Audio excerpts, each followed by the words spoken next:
O segundo tópico dos erros nos currículos são as informações pessoais. Pô, Edson, como assim informação pessoal tem erro no currículo? Tem, cara. Tem. Inclusive no meu currículo aqui tem esse erro também. Uhum. Que é o quê? Todo mundo, todo mundo, você que tá ouvindo a gente aqui, o Zé, eu, todo mundo, quando era mais jovem, criou um e-mail para poder se comunicar. E esses e-mails eram extremamente criativos. Era, sei lá, o Edson SK8, que era skate, né? O Edson, não sei o que, loucão, o Edson balada, o Edson aquilo, o Edson aquilo. E os caras carregam esse e-mail até hoje.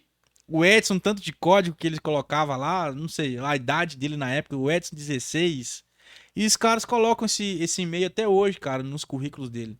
Então, um cara tá pretendendo um cargo de gestão, você pega o currículo dele e tá lá escrito assim, ó, cleitinho09@hotmail.com.br. Poxa, não passa credibilidade nenhuma, né? Não é profissional isso.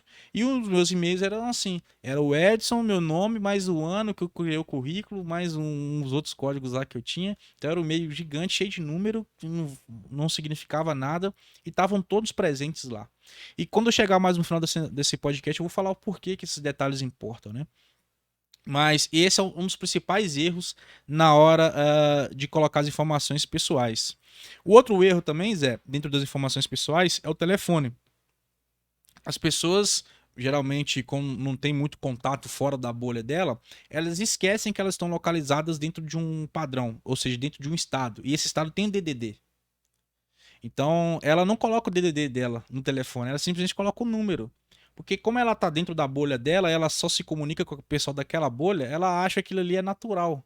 Ela não entende que as grandes empresas, as bases, muitas das vezes, ficam em São Paulo, ficam no Rio, ficam em grandes centros. E como que essa pessoa vai ligar para ela, sendo que não tem o básico, é o DDD? Que sem essa informação, o telefone dela não chama. Então, as pessoas não colocam as informações básicas para que elas sejam localizadas. Ou colocam informações incompletas, no caso do telefone, ou colocam informações de forma não profissional, que é o caso do currículo. Quais que são os principais direcionamentos para esses dois casos? Crie um e-mail novo. Geralmente é o seu nome e sobrenome, e procure variações dentro disso. Ah, talvez já esteja utilizando. Coloca o sobrenome, o nome, underline, o nome, o ponto e o nome. Cara, vai ter algum disponível.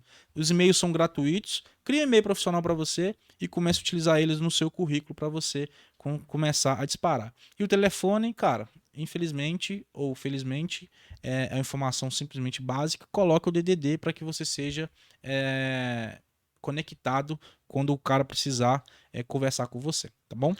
Você já pegou algum currículo com e-mails criativos nesse sentido ou não? Ó, cara, eu já peguei sim, inclusive o meu também era desse nível aí. O meu tinha um e-mail lá que era Detoric, que se me perguntar por que que eu criei esse e-mail, eu nem lembro. Que aí eu mudei recente também, tem pouco tempo que eu descartei ele e criei um mais profissional, vamos dizer assim.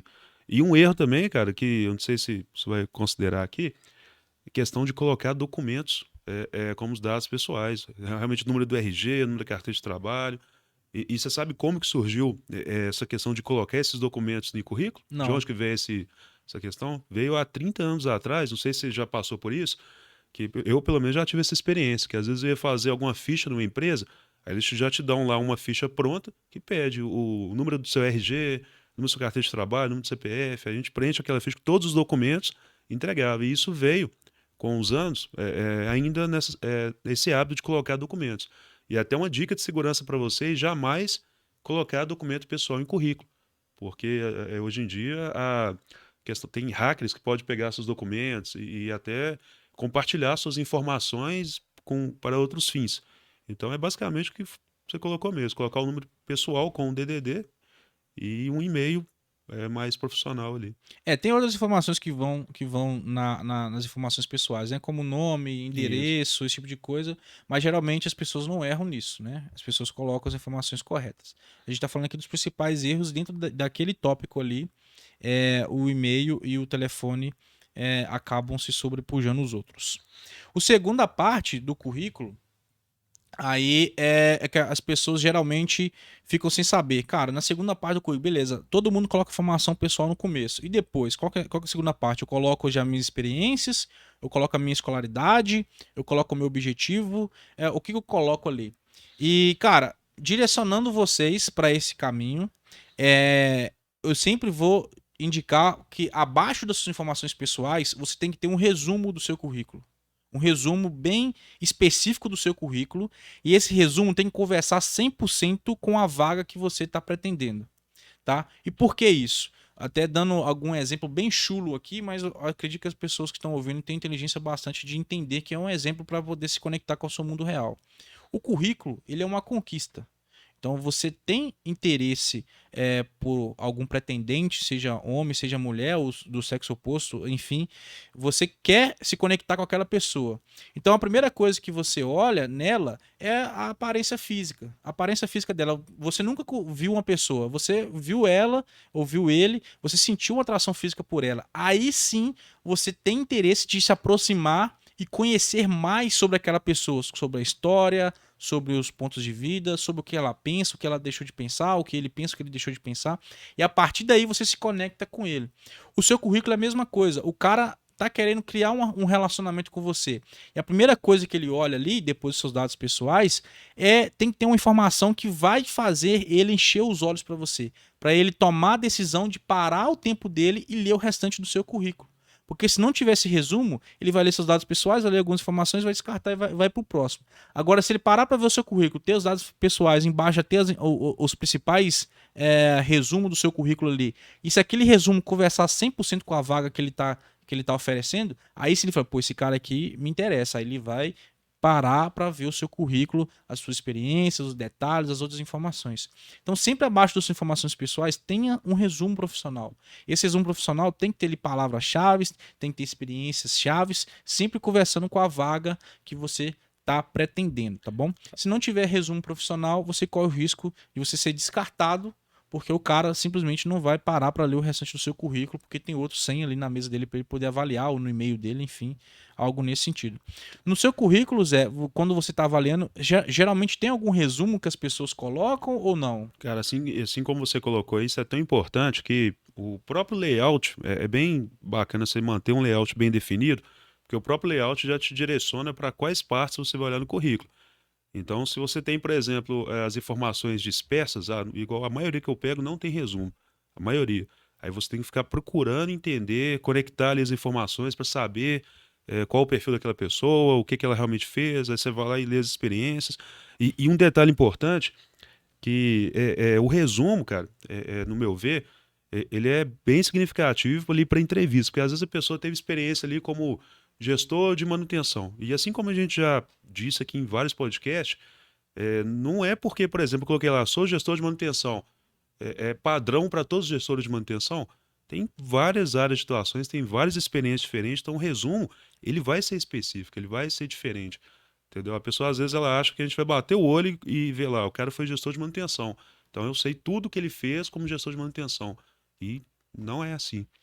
A gente até mesmo, no nosso podcast, a gente já trouxe gestores da área hospitalar, da área de elevadores, vão ter gestores da área de siderurgias, de mineração, etc e tal, para falar aqui das experiências dele. E, cara, as expertises de uma área não necessariamente é necessário em outra, ou o que é o diferencial numa área não necessariamente é o diferencial em outra. Então, se o cara não saber modelar o currículo dele para aquilo que realmente ele está se candidatando, ele acaba tentando trazer algumas vantagens que ele acha que é importante, mas para o recrutador tanto faz quanto fez para aquela vaga que ele está pretendendo ali. Então, por isso o currículo ele tem que ser 100% objetivo, claro, e vai entrar aqui na próxima, mais para baixo aqui, voltado para a área, para a vaga que você está se candidatando, para a empresa que você está se candidatando. Não existe mais currículo genérico que a gente fazia anos atrás, não funciona. Ô, Edson, tem algum currículo que você pegou aí nessas avaliações suas que você bateu o olho e tinha um resumo bacana que você gostou? Só um. Isso eu falo só um e eu avalio currículos pra caramba. Então só um currículo realmente tinha um resumo ali que eu parei depois pra ler o cara. O restante não tinha. Aí como a régua tá embaixo, esse cara acabou se sobrepujando, não, se Sobrepondo. sobrepondo aos outros candidatos. e eventualmente a gente vai chamar ele para trabalhar conosco. Talvez ele nem saiba ainda, mas a informação vai chegar um certo momento. Olha, e por que isso é importante? Esses currículos que eu te falei lá da menina com a foto da página inteira, os outros lá, chegaram dentro junto com esse mesmo cara. E o fato desse currículo do cara tá mais alinhado, tá mais certinho com o que a gente espera, com o que a vaga oferecia, com o que eu consegui entender o currículo dele e já projetar um profissional que eu tava imaginando, foi o que fez eu chamar ele para entrevista, foi o que fez eu conversar com ele, e na entrevista ele também foi bem. Então foi só um, e esse cara conseguiu o que ele estava almejando, que é a vaga que a gente estava oferecendo. E aí, cara, eu acho importante também você citar aí, por exemplo, quais são os pontos que estava escrito lá, por exemplo, não precisa ser detalhe, falar o que estava escrito lá do cara em específico, mas o que seria esse resumo, esse objetivo? Cara, não é o objetivo, é o resumo do cara, né? As principais características do cara. O objetivo também tem esse nome, mas é uma outra parte, ou o próximo tópico nosso aqui. No resumo, basicamente, ele tá falando o que eu tava querendo ouvir. Como assim? Quando a gente cria uma vaga, a gente descreve ali os cargos, as funções e as expectativas que aquela vaga ele vai exercer. Então, o cara que me mandou o currículo, no resumo dele estava escrito exatamente as coisas que a gente colocou dentro da descrição da vaga. Então, por exemplo, eu preciso de um cara que tem experiência em gestão de obra em empresa do ramo de varejo. Então, lá no resumo dele estava escrito assim, ó, vivência em rotinas de obra em empresa do ramo do varejo, entendeu? Então, tudo Entendi. que eu precisava estava escrito lá no cara. Então, basicamente, o resumo, conversando com a vaga, era nesse sentido que a gente está falando. Você vê que o cara ele teve o trabalho de pesquisar realmente quais são os tópicos que estava exigindo na vaga, né? Uma coisa que às vezes a gente, assim, de um modo geral, as pessoas, assim, desculpa a palavra, acho que tem um pouco de preguiça Isso. de realmente fazer uma boa pesquisa, um bom estudo e escrever realmente, trazer o currículo dela para a vaga que está sendo ofertada. Às vezes você pega um modelo pronto na internet, que já tem até um resumo pronto, vamos dizer assim, aí a pessoa já entra e começa a mudar as palavras ali para ficar, sei lá, mais próximo do que já estava. Ele mostra um pouco de falta de criatividade, vamos dizer assim, É. né? E quando você fala que a pessoa teve o trabalho, não necessariamente é um trabalho, né, Zé? Ah, Tem que veja bem, muito bem o conceito da coisa. Se você, a gente está falando de currículo e essa informação é importante para você, quer dizer que você está querendo sair de onde que você está. Ou porque você precisa de colocar uma oportunidade melhor e onde que você está não vai te oferecer isso, ou seja, até porque você está desempregado. E você está parado no seu trabalho, precisa de se recolocar num local. Então, se é extremamente importante você dar atenção ao seu currículo. Se é ele que é uma ferramenta que vai te fazer alcançar esse objetivo que você quer, trocar de emprego ou arrumar um emprego, cara, o tempo que você empregar com ele ali não é trabalho, é exato. investimento, né, que você está fazendo.